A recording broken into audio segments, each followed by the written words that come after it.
जी boss बोलिए।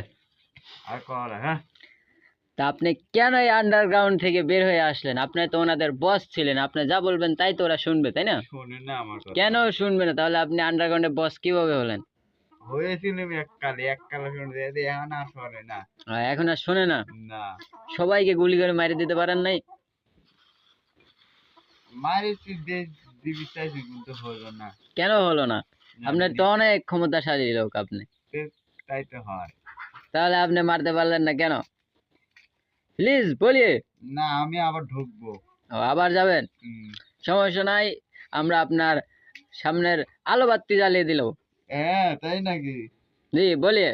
হ্যাঁ হ্যাঁ হ্যাঁ তো তো আমরা জানতে চাচ্ছি আপনি আবার কবে আন্ডারগ্রাউন্ডের মাফিয়া ডন হিসেবে জয়েন করতে চাচ্ছেন?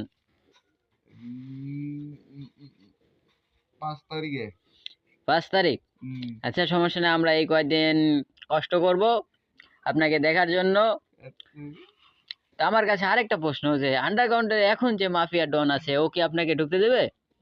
ওই ওই সারাকে বাদ বাদ দিয়ে আমি ঢুকবো কিন্তু এখনকার জননেতারা তো সবাই ওনার প্রতিনিধি, আপনাকে তো মেনে নেবে না। মানা লাগবে আমি আমি আমি 5 দিন আমি 10 দিন করলে ছুটিতে এসেছিলাম আপনি 10 দিনের জন্য ছুটিতে আসছিলেন? হ্যাঁ। তাহলে কি এখন 10 দিনের ছুটি বেশি হয়ে গেছে? না